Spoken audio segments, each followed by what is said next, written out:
Hi, welcome to our channel. Ahmedabad విమానాశ్రయం నుండి లండన్కి పోవాల్సిన విమానం టేకాఫ్ సమయంలో అహ్మదాబాద్లో కూలిపోయింది. ఒక ట్రైనీ డాక్టర్లో ఉన్నటువంటి హాస్టల్ మీద పడటం వల్ల హాస్టల్లో ఉన్నటువంటి 28 మంది, విమానంలో ఉన్నటువంటి 241 మందితో సహా మొత్తం 269 మంది చనిపోయినట్లు ఇప్పటి వరకు అందుతున్నటువంటి సమాచారం.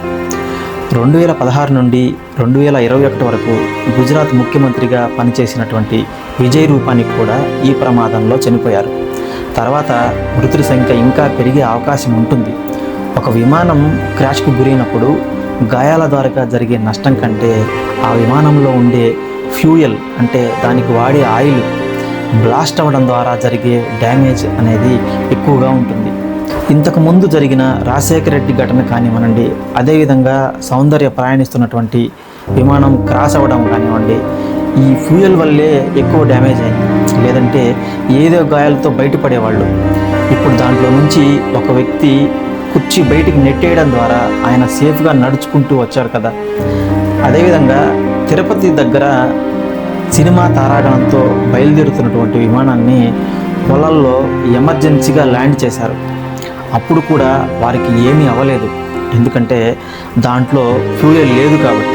ఇకపోతే ప్రపంచంలోని అతిపెద్ద ప్రయాణికుల విమాన తయారీదారులు బోయింగ్ మరియు ఎయిర్ బస్. ప్రపంచంలోనే అతిపెద్ద విమానాల తయారీ కంపెనీగా ఎయిర్ బస్ అగ్రస్థానంలో ఉంది. మొదటి విమాన ప్రమాదం మార్చి 3, 1974లో జరిగింది.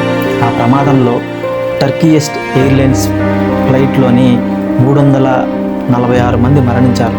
అయితే అంతకుముందు విమాన ప్రమాదాలు లేవా అంటే ఉన్నాయి, కానీ ఇంత పెద్ద మొత్తంలో భారీగా ప్రాణ నష్టం జరిగినటువంటి దాఖలాలు లేవు.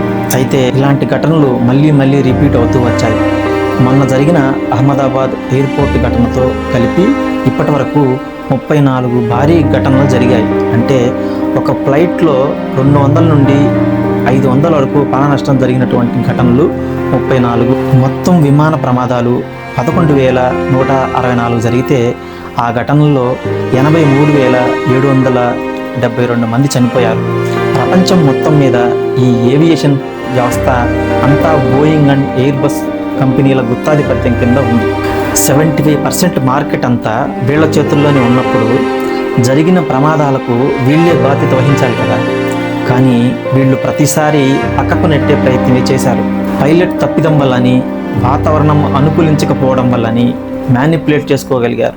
తర్వాత బోయింగ్ విమానం డ్రీమ్ లైనర్ సురక్షితం కాదని, దాంట్లో చిన్న లోపాలని ఇగ్నోర్ చేశారని ఆ సంస్థలో 30 సంవత్సరాల పాటు పనిచేసినటువంటి మాజీ ఉద్యోగి ఒక స్టేట్మెంట్ పాస్ చేశాడు.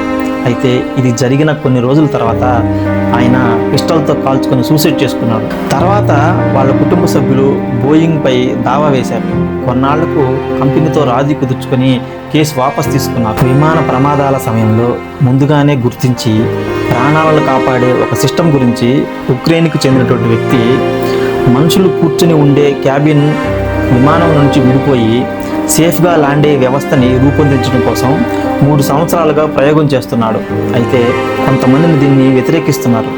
రన్నింగ్లో ఉన్నటువంటి ఫ్లైట్ నుంచి అలా క్యాబిన్ని డిటాచ్ చేయడం అనేది అంత ఈజీ అయిన పని కాదని కొంతమంది కొట్టిపారేస్తున్నారు. కానీ ఈ క్యాబినెట్ పాసిబుల్ అవ్వకపోయినా మేజర్ యాక్సిడెంట్ ఫ్లైట్లో ఉండే ఫ్యూయల్ వల్లే అవుతుంది కాబట్టి ఆ ఫ్యూయల్ ట్యాంక్నైనా డిటాచ్ చేయగలిగితే కొంత డ్యామేజ్ అనేది తగ్గించవచ్చు కదా. ఇప్పుడున్నటువంటి ఫైటర్ జెట్లలో ఉండే పైలట్లు సేఫ్ అవ్వడం కోసం పారాచూట్తో దూకేస్తున్నారు.